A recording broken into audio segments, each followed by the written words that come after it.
দারুণ একটা কোশ্চেন করেছেন। আমরা জোট করবার জন্য প্রস্তুত, বিজেপি এবং তৃণমূলকে হারানোর জন্য, সহজে যাতে হারানো যায় তার জন্য, কষ্ট কম যাতে করে বেশি ফল পাওয়া যায় তার জন্য জাতীয় কংগ্রেস, লেফট ফ্রন্ট, আরো যে সমস্ত সেকুলার ফোর্স গুলো আছে তাদেরকে আমরা জানিয়েছি। এবং আমাদের ইন দি মিন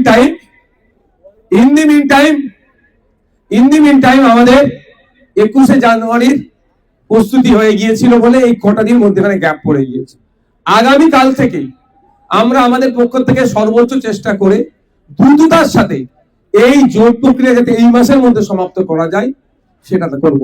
না হলে কলকাতার রাজ্য স্তরে জোট হয়ে যাবে, বুথে লেভেলে এই জোটের ইম্প্যাক্ট কিছু আসবে না। সেই জন্য আমরা বলেছি লেফট ফ্রন্ট বা কংগ্রেস আরো যে সমস্ত ফোর্স গুলো আছে তাদের সাথে আলোচনা চলছে, আর কয়েকটি দলের সাথে আলোচনা করতে বাকি আছে। সকলে ঐক্যবদ্ধ হয়ে আশা করছি এই জানুয়ারি আমরা আমাদের অবস্থান ক্লিয়ার করে দেবো। না, আরো অনেক দলগুলো আছে, ম্যাক্সিমাম দল।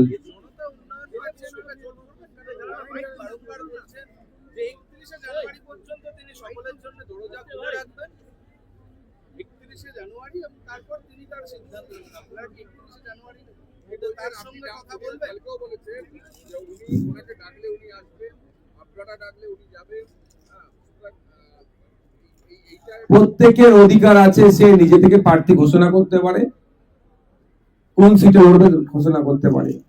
আমাদের ইলেকশন কমিশন অফ ইন্ডিয়ার ওয়েবসাইটে গেলে দেখা যাবে 2200 থেকে 2500 রেজিস্টার্ড পলিটিক্যাল পার্টি আছে। সুতরাং কেউ যদি কোনো জায়গায় প্রার্থী দেয় তাকে আমরা অবকার চোখে যদি দেখি এটা কোনোভাবেই কাঙ্ক্ষিত নয়। এবার হুমায়ুন কবির সাহেব থেকে শুরু করে আরো যারা আছে, আমাদের পার্টির কিছু এই 21শে জানুয়ারিকে কেন্দ্র করে কিছু ডিসিশন পেন্ডিং আছে।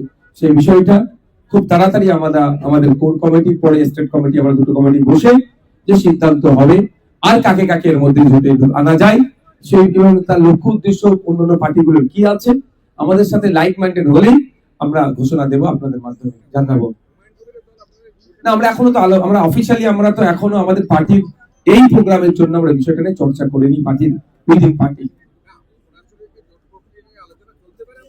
এখন আমরা আলোচনাই করিনি আমাদের পার্টির মধ্যে, আমি কি করে বলবো এটা? আমার পার্টি যদি না আমাকে অনুমোদন দেয় তাহলে তো বলতে পারি না। আমি পার্টি চেয়ারম্যান হতে পারি, কিন্তু আমাদের ওই একটা পোস্ট, বাকি সব ল্যাম্প পোস্ট আমাদের পার্টিতে হয় না। আজকের অনুষ্ঠানে আসার সময় হারোয়াতে বেশ কয়েকজন আইএসএফ কর্মীকে থানায় নিয়ে গিয়ে পেটানো হয়েছে এবং তারা আসতেই পারেনি আজকের এই সভায়। শাসন থানা, পার্টিকুলার শাসন থানা এই কাজটা করেছে, আমাদের কাছে খবর আছে। আমাদের অ্যাডভোকেটদের সাথে আমাদের এখানে আছেন, তারা দায়িত্বশীলেরা ফিরে যাবেন, গিয়ে বিষয়টা কি আছে বিস্তারিত তারা জানবেন, এবং এর বিরুদ্ধে এটা ছেড়ে কথা বলবো না। কারণ প্রশাসন যদি তার নির্দেশিকা, তার গণ্ডির বাইরে গিয়ে দলদাসের মতো কাজ করে, সেই প্রশাসনকে আমরা ধিক্কার জানাবো। আর যে প্রশাসন তার ডিউটি সঠিকভাবে পালন করবেন তাকে আমরা স্যালুট করবো। হারোয়াতে যে ঘটনা ঘটেছে আমাদেরও নজরে আছে, এই প্রোগ্রাম মিটছে, এরপরে আমরা ব্যবস্থা গ্রহণ করবো। হয়েছে, তার সাথে হয়েছে। শুধু তাই না, গতকালকে এসআইআর নিয়ে যে নাগরিক হয়রানি হচ্ছে, আতঙ্কের মধ্যে আছে, এটা সুষ্ঠুভাবে সমাধানের জন্য বারাসাত 2 নম্বর ব্লকে বা পশ্চিমবঙ্গের প্রতিষ্ঠিত রাজনৈতিক দলের লিডার আহমদ সাহেবের উপরে যেভাবে তার টিমের উপরে যেভাবে প্রাণঘাতী হামলা চালানো হয়েছে, সেটাও শাসন থানার আন্ডারে শুনছি। এটা ভাবে কাঙ্ক্ষিত নয়, এটা কোনোভাবে মেনে নেওয়া যায় না, এটা বন্ধ করতে হবে।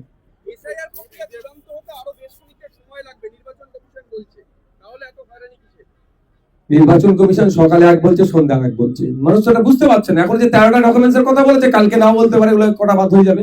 উনি যখন বলেছিলেন গণেশ কুমারজি যে যাদের 2002 এর ভোটার লিস্টে নাম আছে তার কোনো অসুবিধা নাই, কোনো কাগজের প্রয়োজন হবে না, বাদ যারা লিঙ্ক করছে পিতা মাতা দাদু দাদি। এখন দেখছি 2002 এর ভোটার লিস্টের নাম যা আছে তাকে হিয়ারিং এ ডাকা হচ্ছে, আর যারা লিঙ্ক করেছে তাদেরকেও ডাকা হচ্ছে। তো সুতরাং নির্বাচন কমিশন তার যে বক্তব্যতে তার স্থায়িত্ব না থাকার জন্য, স্থির না থাকার জন্য সাধারণ মানুষ আতঙ্কিত হচ্ছে।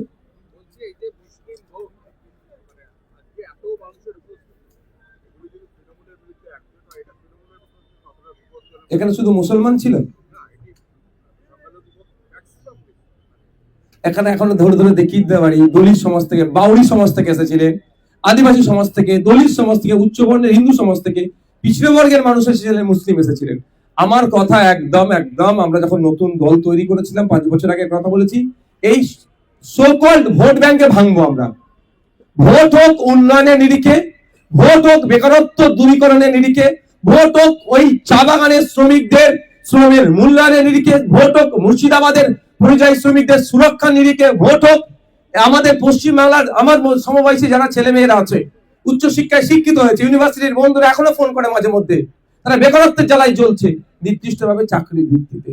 ভোট হোক মানুষের অধিকারের ভিত্তিতে, ধর্মের ভিত্তিতে ভোট হলে সেই রাজ্য এগিয়ে যেতে পারে না, পিছিয়ে যাচ্ছে। 2011 সালে পশ্চিমবাংলার নাগরিকের মাথা পিছু ঋণ ছিল প্রায় 12,000 টাকা, আর আজকে 2026 পশ্চিমবাংলার প্রত্যেকটা নাগরিকের মাথা পিছু ঋণ প্রায় 70 থেকে 72,000 টাকায় দাঁড়িয়েছে। বাংলা এগিয়ে যাচ্ছে না, বাংলা পিছিয়ে যাচ্ছে। এই ধর্মীয় রাজনীতির উন্মাদনা তুলে এই পিছিয়ে যাকে বুঝতে দিচ্ছে না। আমরা এই ধর্মীয় রাজনীতির উন্মাদনা থেকে দূরে সরিয়ে রেখে মানুষের নাগরিক অধিকারকে কিভাবে সুনিশ্চিত করা যায় তার জন্য আমরা ডাকছি। এবার সংখ্যালঘু সমাজের মানুষ, দলিত, আদিবাসী, বাউরি, খ্রিস্টান, বিভিন্ন সমাজের মানুষ আজকে আস্তে আস্তে এগিয়ে আসছে।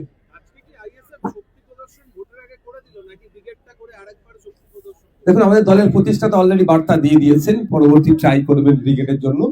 আমাদের এটা 21শে জানুয়ারি প্রতি বছর আমরা করি, আমাদের দলে এটা প্রতিষ্ঠা দিবস উদযাপন করলাম।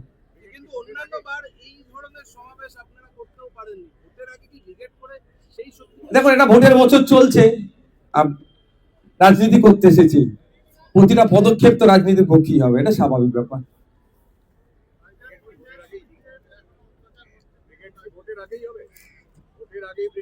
সর্বোচ্চ চেষ্টা তো করবেন, আমাদের দলের প্রতিষ্ঠাতা তো সে বার্তাই দিলেন।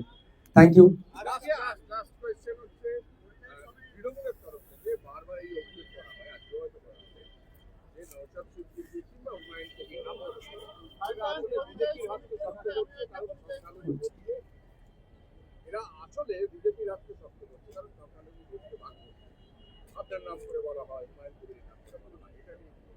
এটা নিয়ে আমি একটা ওপেন চ্যালেঞ্জ দিচ্ছি, এগ্রিমেন্টে আসুক তৃণমূল আমাদের সাথে। আইএসএফ এর প্রতিষ্ঠাতা পীরজাদা আব্বাস সিদ্দিকী ভাইজান লিখবেন, আইএসএফ যেখানে যেখানে প্রার্থী দেবে ওখানে ভোট কেটে যদি বিজেপি আসে দায়ভার আইএসএফ নেবে।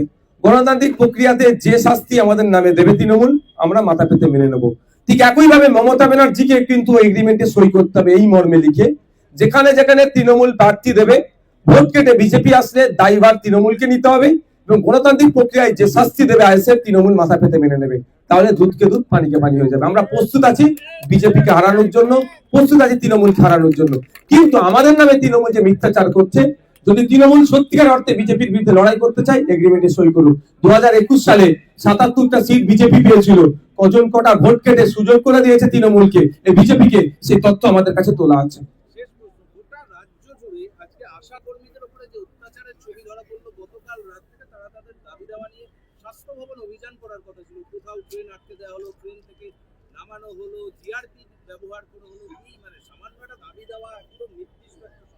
যে দাবিগুলো আশা কর্মীরা করেছেন ন্যায়সঙ্গত দাবি, তাদের সাথে আমি আছি, দাবির সাথে আমি সহমত।